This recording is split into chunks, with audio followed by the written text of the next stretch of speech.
Selamat bertemu kembali pada hari ini dalam hidup yang baru, hidup yang diberkati oleh Tuhan. Semoga hari ini semua anak-anak dalam keadaan sehat dan kita siap untuk mengikuti pembelajaran hari ini.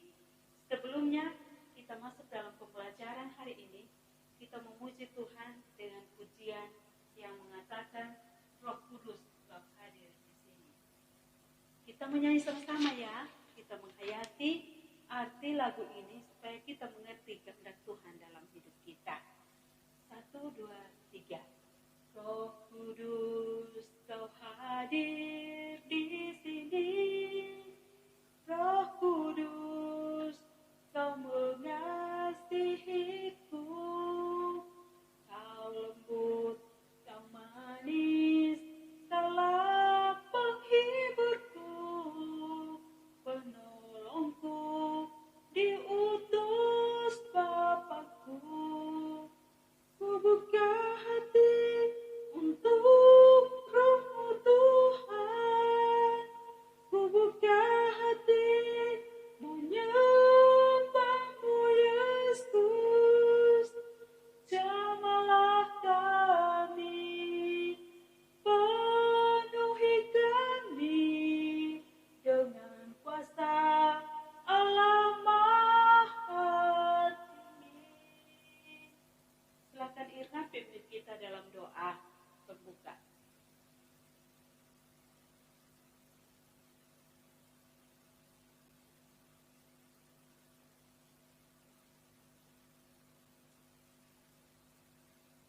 Baik, terima kasih Irna sudah memimpin kita di dalam doa pada saat ini. Ibu akan mengabsen kalian. Sekretaris, bagaimana? Apakah hari ini ada yang tidak hadir? Oh ya, Dewi. Nah, Dewi ini kenapa ya? Sakit. Oke. Selain Dewi siapa lagi? Oh, berarti hanya satu orang ya yang tidak hadir hari ini. Oke, kita tetap yakin semoga Dewi cepat sembuh dan minggu depan dapat mengikuti pembelajaran dengan baik. Nah, anak-anak, mari siapkan seluruh hidup kalian, hati dan pikiran kalian untuk terpusat pada pembelajaran hari ini ya. Tinggalkan semua yang menyita perhatian kita agar kita konsen pada pembelajaran. Ibu mau hari ini semua aktif ya dalam pembelajaran sehingga kita mengerti tentang pekerjaan Roh Kudus yang akan membaharui kehidupan orang-orang yang beriman atau orang-orang yang hidup di dalam gereja itu sendiri. Nah, sebelumnya Ibu mau bertanya, minggu lalu kita belajar tentang apa ya? Ya, Kurnia? Oke, benar sekali kita. Minggu lalu kita belajar tentang kesetiaan. Nah, jika kita hidup dalam pembaharuan yang dikerjakan oleh Roh Kudus, maka kita akan dimampukan untuk hidup dalam pembaharuan iman, kasih Allah, dan kasih itulah yang memampukan kita untuk kita melakukan yang terbaik bagi kemuliaan Tuhan. Nah, anak-anakku sekalian, Ibu mau bertanya, apa yang kalian tahu tentang kata Roh Kudus? Minggu-minggu sebelumnya kita belajar tentang Roh Kudus yang memimpin orang percaya. Sekarang, Ibu mau tanya, Roh Kudus itu apa? Iya, pintar sekali. Roh Kudus itu adalah Roh penghibur, Roh penolong, atau Roh Kudus itu pribadi Allah sendiri yang memberikan kekuatan, jalan keluar, dan lain sebagainya kepada orang-orang yang percaya kepada Tuhan. Nah, berarti anak-anak sudah memahami, sudah mengerti. Sekarang pertanyaan Ibu yang kedua. Apa yang kalian tahu tentang pembaharuan? Ya, Bakor. Betul sekali. Pembaharuan itu, atau ada yang mau menambahkan tentang pembaharuan? pembaharuan itu adalah suatu keadaan yang dialami oleh seseorang dalam sebuah komunitas di mana dia mengalami pembaharuan atau keadaan yang berubah dari bisa yang dari baik kepada yang tidak baik atau dari yang tidak baik kepada yang lebih baik. Betul, terima kasih. Nah, sekarang pertanyaan ketiga. Apa yang anak-anak tahu tentang gereja? Ya, terima kasih Yuda. Gereja itu adalah suatu perkumpulan atau persekutuan orang-orang percaya kepada Tuhan. Nah, jawaban kalian itu benar sekali. Nah, untuk kita memahami lebih jauh tentang materi kita pada hari ini, Ibu akan menyampaikan kepada kalian tentang kompetensi inti yang akan kita pelajari pada hari ini. Jadi yang pertama, menghargai dan menghayati ajaran agama yang dianutnya. KI 2, KI 3, KI 4, silakan kalian membaca di slide yang sudah Ibu tayangkan di depan ini. Oke, KI 2, KI 3, dan KI 4 kalian membacanya sendiri. Sekarang kita masuk pada kompetensi dasar yang akan kita bahas, akan kita pelajari pada hari ini. Yakni yang pertama, mengakui peran Roh Kudus dalam membaharui kehidupan orang beriman. Yang kedua, bersedia hidup baru sebagai wujud percaya pada peran Roh Kudus sebagai pembaharuan. Yang ketiga, memahami peran Roh Kudus dalam membaharui kehidupan orang beriman. Dan yang keempat, menyajikan presentasi berkaitan dengan peran Roh Kudus sebagai pembaharu dengan mengacu pada Alkitab.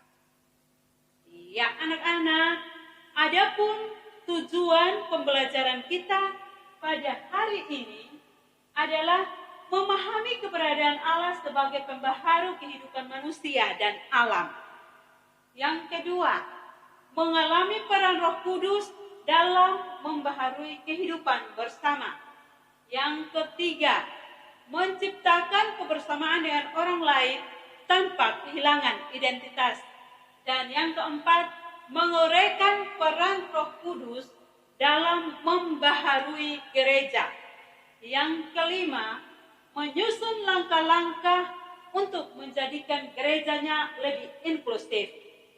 Yang keenam, menunjukkan bukti-bukti peran Roh Kudus dalam kehidupan orang beriman.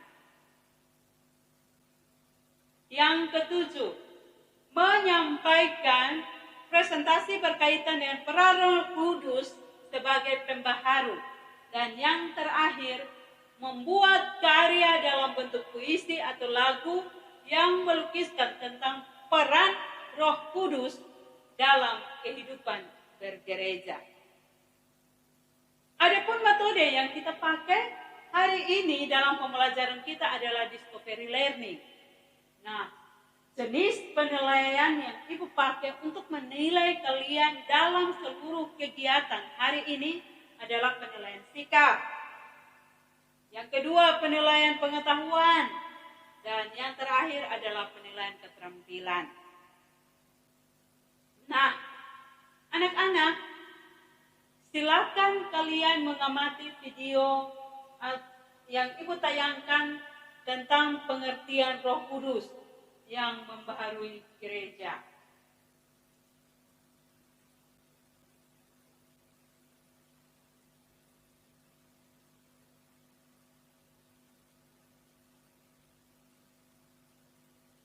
Ada 5 peranan Roh Kudus dalam berdasarkan ayat-ayat. Yang pertama adalah Roh Kudus memberikan kita sukacita. Bagaimana namanya sebagai penghidup atau comfort? Roh Kudus memberi kita damai sejahtera dan sukacita dalam jalan hidup ini. Yang kedua, Roh Kudus memimpin kita ke dalam seluruh kebenaran. Artinya kepenuhan firman-Nya yang adalah kebenaran. Kita tidak akan melenceng sedikit pun dari kebenarannya, sebab Roh Kudus yang memimpin kita. Yang ketiga, Roh Kudus menyampaikan pesan firman Tuhan. Kita dibutuhkan untuk dapat membedakan apa yang baik seturut firman Tuhan. Bahkan sampai hal-hal atau perkara-perkara yang terkecil dalam hidup kita.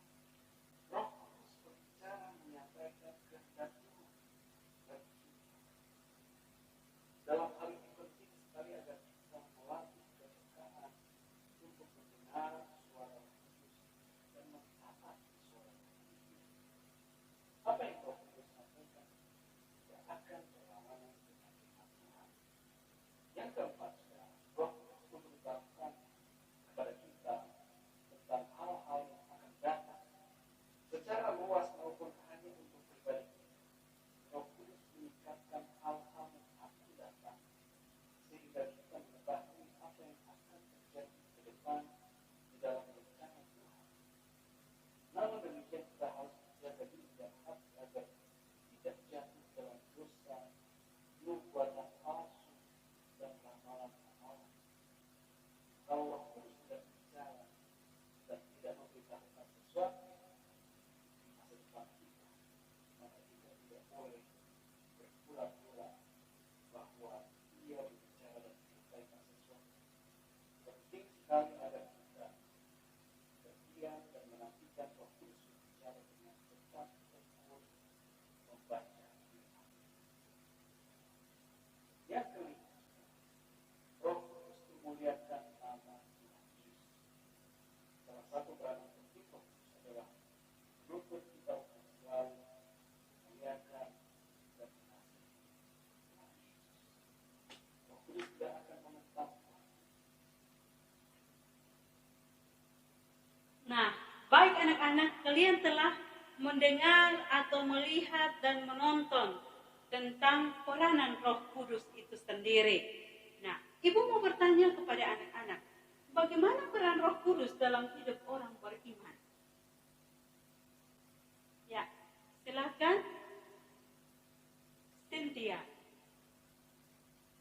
Ya, menurut Cynthia, peran Roh Kudus dalam hidup orang beriman banyak. Menuntut kepada kebenaran, mengingatkan seseorang akan dosa, menginsafkan seseorang akan dosa, apalagi?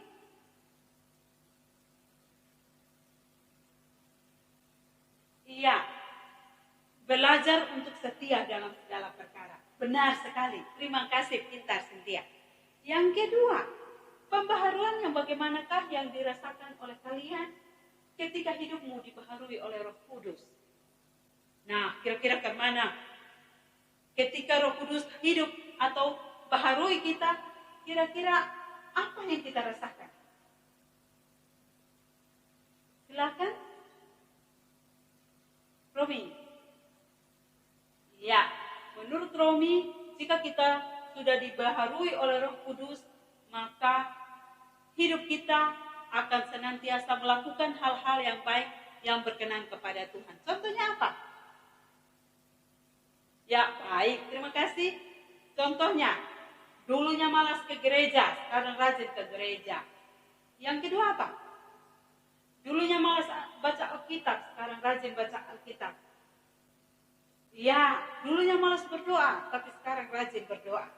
Nah, itulah ciri-ciri kehidupan kita yang dipimpin oleh Roh. Dan mau memberikan diri kita juga, mau dikuasai oleh Roh, sehingga Roh Kudus berbicara dan melakukan hal-hal yang terbaik dalam hidup kita. Baik, terima kasih anak-anak. Nah, untuk lebih memahami akan pelajaran kita, materi kita hari ini, Ibu akan membagikan diri kalian dalam 3 kelompok.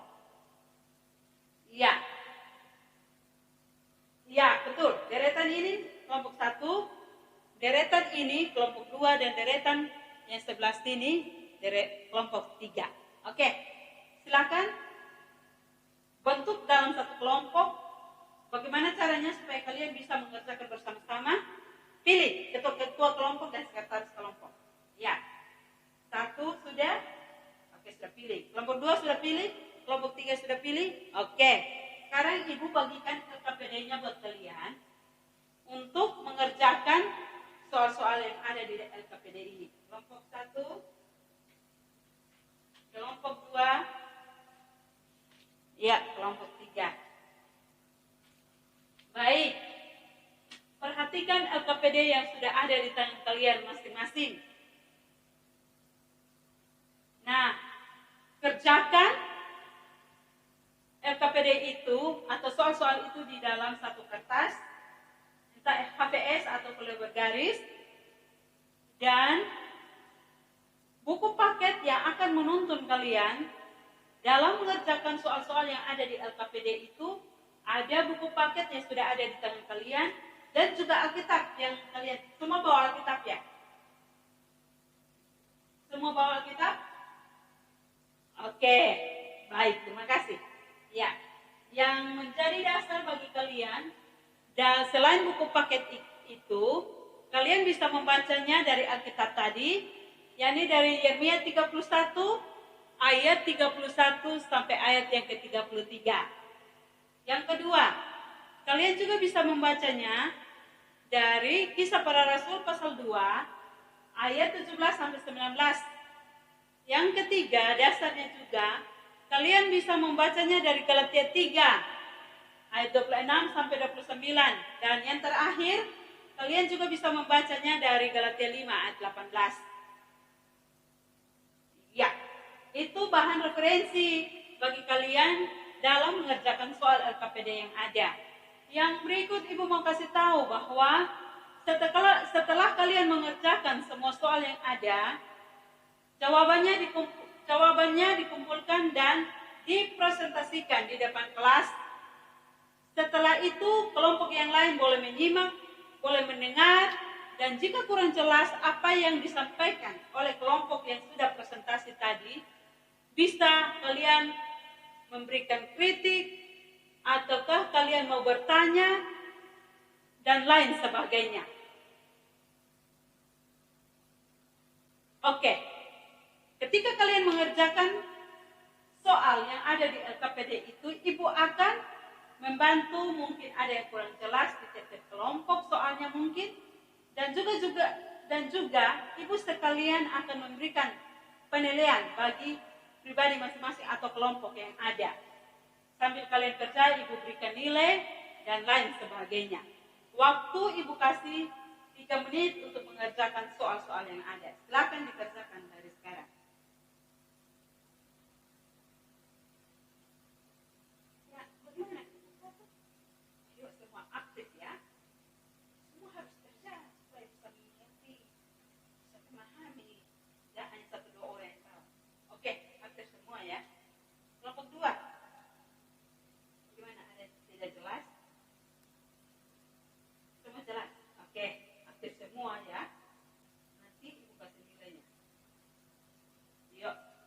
Kelompok 3, bagaimana ada yang tidak jelas kelompok 3?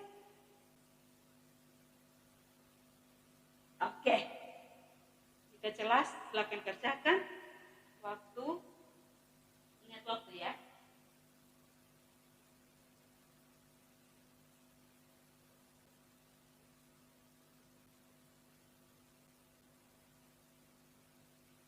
Oke, sudah habis? Silakan. Kelompok mana yang presentasi duluan? Oke, kelompok 1. Silakan maju kelompok 1. Presentasikan hasil kerja kalian di depan. Ya, kelompok 1 ketuanya Judon tadi toh. Judon. Kelompok sekretaris, ya, silakan.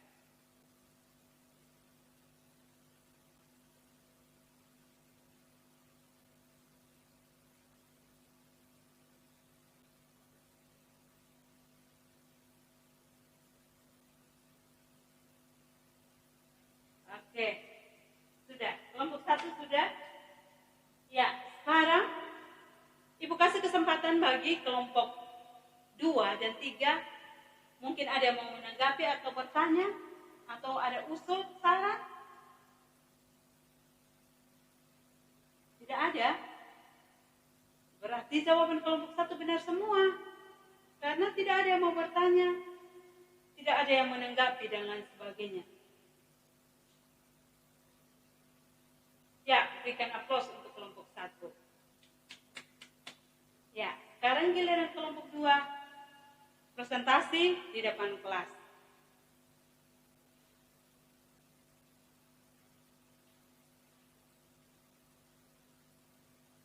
Ya, baik. Kelompok 2 sudah presentasi, silakan menanggapi kelompok 1 dan kelompok 3.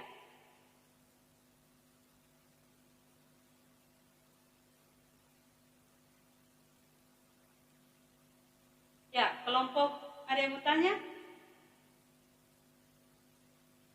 Wah, tidak ada juga. Berarti kalian sudah sangat memahami ya. Jadi tidak ada yang bertanya untuk kelompok 2. Berikan aplaus untuk kelompok 2. Silakan kembali ke tempat dan kelompok terakhir presentasi hasilnya.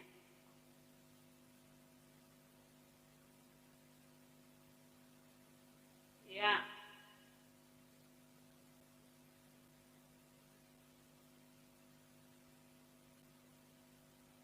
Baik, terima kasih kelompok 3.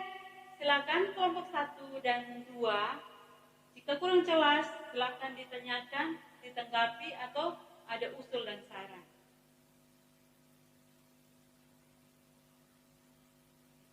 Baik, usul dari kelompok 1. Usulnya apa ya?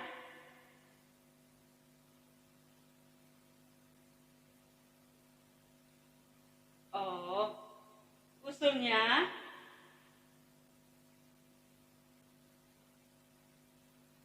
ya, usul dari kelompok 1 untuk kelompok 3 supaya sebagai gereja kita harus membuka diri bagi orang-orang yang terpinggirkan atau yang tidak dipandang oleh orang lain. Gereja harus membuka diri, membawa mereka untuk menjadi anggota daripada gereja itu sendiri sehingga dia bisa hidup kembali kepada kebaikan atau kepada kebenaran. Baik, usul yang bagus atau saran yang baik sekali dari kelompok 1. Berikan aplaus yang meriah untuk kelompok 3 dan juga kelompok 1 yang telah memberikan usul kepada kelompok 1 atau saran kepada kelompok 3. Terima kasih, Tuhan berkati anak-anak semua. Sekarang anak-anak,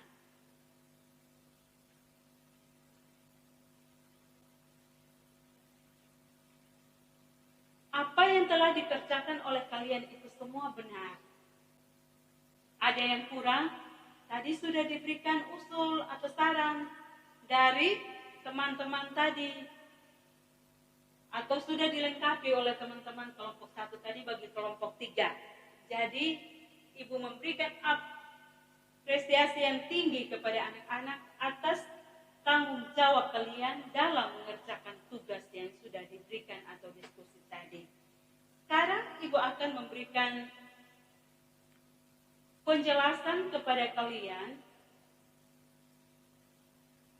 tentang materi yang baru saja atau yang baru saja dikerjakan soal-soalnya oleh kalian tadi, yakni tentang Roh Kudus yang membaharui gereja. Roh Kudus itu sangat penting dalam kehidupan orang yang beriman kepada Tuhan. Karena, kenapa anak-anak? Ya, baik, terima kasih.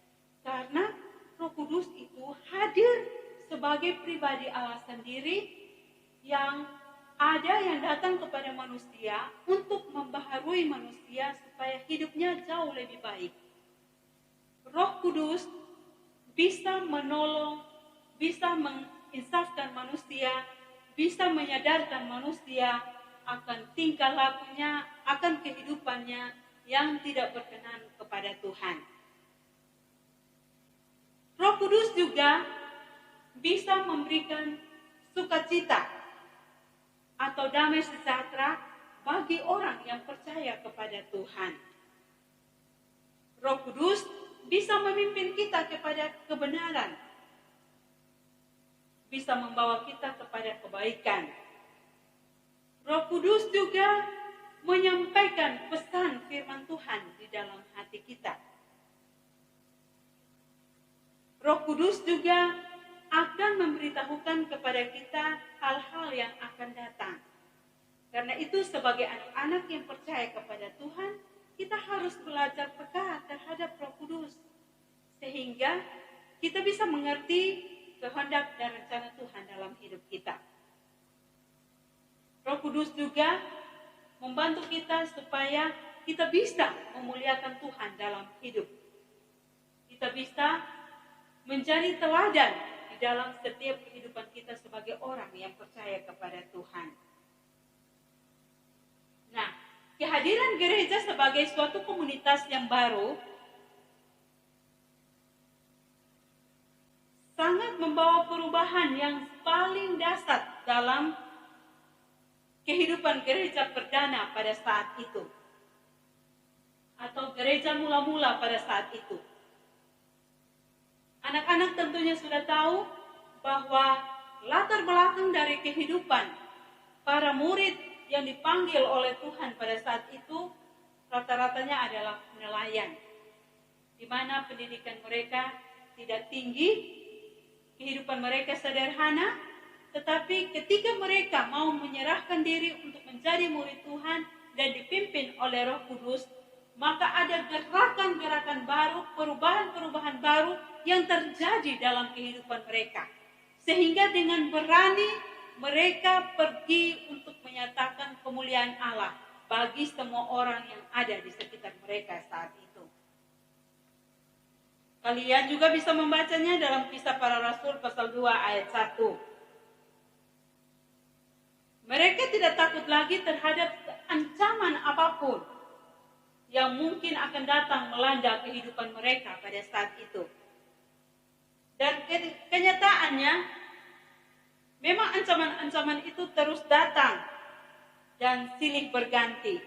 Bahkan sampai sekarang, semua atau orang-orang yang percaya kepada Tuhan tidak luput dari namanya ancaman atau tantangan ketika mengambil keputusan untuk tetap setia kepada Tuhan.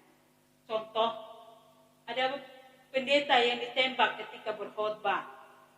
Ada orang-orang yang percaya kepada Tuhan dihina ketika mengakui Tuhan sebagai Tuhan dan Juru Selamatnya. Atau ketika dia setia dalam pelayanan, ada yang mengatakan nanti naik ke surga bulat-bulat. Itu adalah tantangan yang dihadapi sebagai orang yang percaya kepada Tuhan, yang mau hidup di dalam pembaharuan oleh Roh Kudus itu sendiri.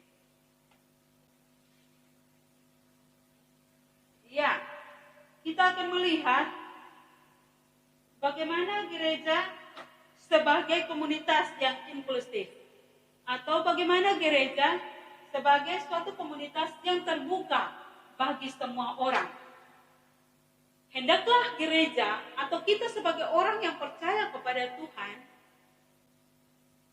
harus menerima orang-orang yang dianggap hina, yang dianggap miskin, yang dianggap tidak diterima oleh masyarakat lainnya. Tetapi gereja harus membuka diri untuk menerima orang-orang seperti itu. Sehingga gereja menjadi sebuah tempat yang nyaman untuk orang datang beribadah kepada Tuhan. Untuk orang datang bersyukur untuk karunia Tuhan. Karena itu sebagai gereja, sebagai orang yang percaya, sebagai anak-anak yang beriman kepada Tuhan, diri kita harus senantiasa terbuka kepada pekerjaan Roh Kudus yang memimpin kita kepada kebaikan dan kebenaran. Contoh, dalam berteman tidak boleh pilih kasih. Semua orang sama di hadapan Tuhan. Semua orang itu berharga di hadapan Tuhan. Karena itu, kita harus menerima keadaan orang lain yang menurut kita dia tidak layak. Tapi di hadapan Tuhan dia berharga loh anak-anak. Yang berikut, kita melihat, kita meneladani teladan daripada Yesus. Anak-anak bisa membacanya atau bisa melihatnya sikap Yesus dalam menerima orang-orang yang menurut masyarakat tidak diterima, tidak dianggap. Contoh, pemungut cukai, Sakeos. Karena dia suka memungut cukai, memungut bea dan cukai, akhirnya orang-orang sekitarnya tidak mau menerima dia. Dia orang berdosa. Ya, dan masih banyak contoh lain dalam Alkitab yang menunjukkan bahwa sikap Yesus bisa menerima semua kalangan untuk menjadi anggota tubuh Kristus. Begitupun dengan kita sebagai anak-anak, sebagai orang yang percaya kepada Tuhan, sebagai gereja yang hidup, kita pun harus demikian. Kita harus meneladani teladan daripada Yesus. Jangan pilih kasih dan lain sebagainya. Benar sekali. Karena itu sebagai gereja harus terus menerus membaharui diri dari hari ke hari. Harus terus menerus berubah ke arah yang lebih baik. Contohnya apa?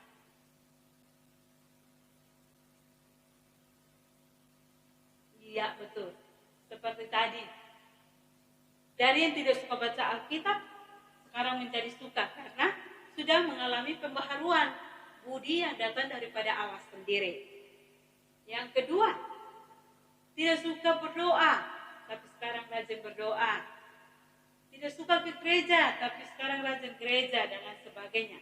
Dulu suka melawan, tapi sekarang menjadi anak yang taat. Akhirnya orang-orang di sekitar kita bisa melihat citra Kristus di dalam diri kita. Atau bisa melihat gambar Kristus yang terpancar dari dalam diri kita. Baik itu lewat sikap kita, tindakan dan perbuatan kita. Akhirnya nama Tuhan dipermuliakan lewat seluruh totalitas kehidupan kita. Nah, anak-anak, apa yang sudah Ibu barusan jelaskan kepada anak-anak? Ada yang tidak memahami atau tidak jelas? Silakan ditanyakan.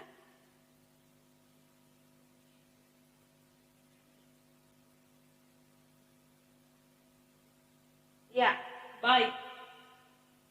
Berarti semua paham. Oke. Jika semua paham, sekarang saatnya Ibu kasih kesempatan buat kalian untuk mengambil kesimpulan dari materi yang baru kita dengar atau baru kita bahas tadi.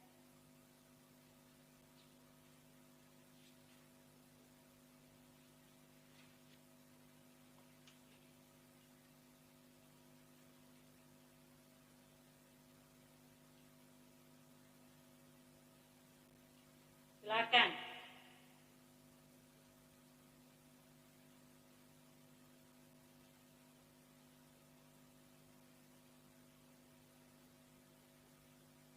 Oke, terima kasih kesimpulan yang baik.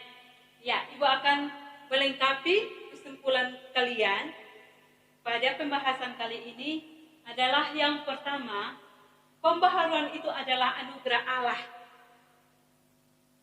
Ya, pembaharuan itu kasih karunia Tuhan. Karena apa? Kita semua sudah berdosa dan telah kehilangan kemuliaan Allah. Tetapi oleh karena kasih karunia-Nya, kita telah diselamatkan oleh Allah. Bukan oleh siapa-siapa ya, tetapi oleh Allah. Dan tidak ada siapapun yang bisa melakukan pembaharuan atau anugerah daripada Allah itu dalam diri kita. Hanya Allah yang sanggup untuk memberikan pembaharuan budi dalam diri kita, sehingga kita bisa berubah dari yang tidak baik menjadi lebih baik. Nah, kira-kira tujuan pembaharuan itu supaya apa? Ya, tujuan pembaharuan itu agar setiap orang bisa beribadah kepada Allah, bisa bersyukur kepada Allah, bisa memuliakan Allah. Karena pembaharuan budi yang dimiliki atau yang telah dikaruniakan kepada kita sehingga kita menjadi lebih baik lagi. Yang berikut, arah pembaharuan itu adalah untuk mengembalikan manusia ke dalam hubungan yang benar dengan Allah. Yaitu manusia yang mau menyembah, manusia yang mau memuliakan Tuhan, dan manusia yang mau menaati kehendak Tuhan. Jadi seperti yang tadi, anak-anak sudah jawab. Ketika kita mengalami pembaharuan, kita akan rindu untuk menyembah Tuhan. Kita akan rindu untuk memuliakan Tuhan. Bahkan kita akan taat dan setia melakukan setiap kehendak Tuhan. Dan yang terakhir anak-anak, orang yang telah mengalami pembaharuan, maka akan hidup baru. Artinya, rajin melakukan kehendak Allah yang diwujudkan dalam kehidupan sehari-hari. Artinya kita juga menjadi garam dan terang dunia. Sehingga kita mampu menggarami setiap orang, kita mampu menjadi contoh atau teladan bagi setiap orang, dan kita bisa menerangi sudut kegelapan yang ada di dunia ini. Artinya apa? Kita menjadi contoh, menjadi teladan bagi setiap orang yang Tuhan izinkan ada di sekitar kita. Ya, demikian kesimpulan dari Ibu bagi kita semua.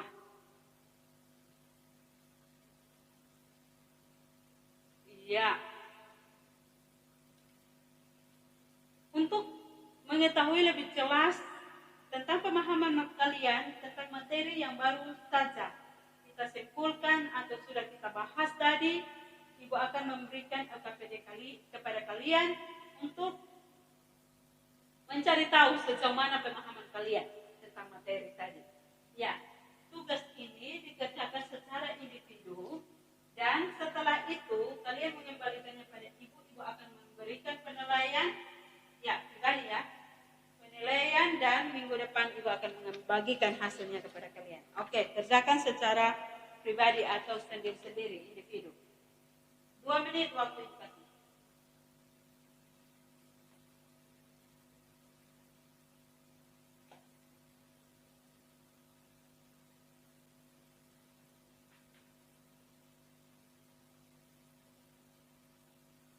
Oke, jika sudah selesai kumpulkan.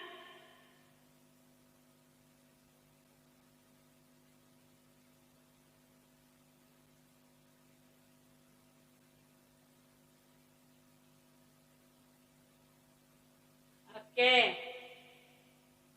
terima kasih sudah mengerjakan tugas individu kalian, dan Ibu ingin memberitahukan kepada kalian bahwa pelajaran kita minggu depan adalah tentang Roh Kudus penopang hidup orang yang beriman. Untuk mengakhiri kegiatan kita akan puji Tuhan dari Kidung Jemaat nomor 237, dan setelah menyanyi salah satu memimpin kita di dalam doa penutup. Ya, kita puji Tuhan, Roh Kudus tetap teguh, Kau pemimpin umat-Mu dan sisa apa yang berikut. Kita nyanyi sama-sama ya. Roh Kudus tetap teguh, Kau pemimpin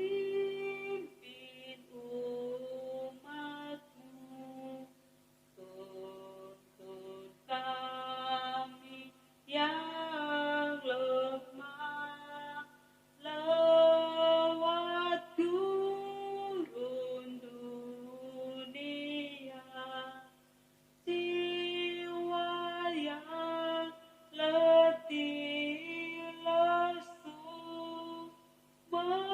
mendengar panggilan-Mu. Hai musafir, ikutlah ke negeri sejahtera. Silakan saksi pimpin kita dalam doa penutup.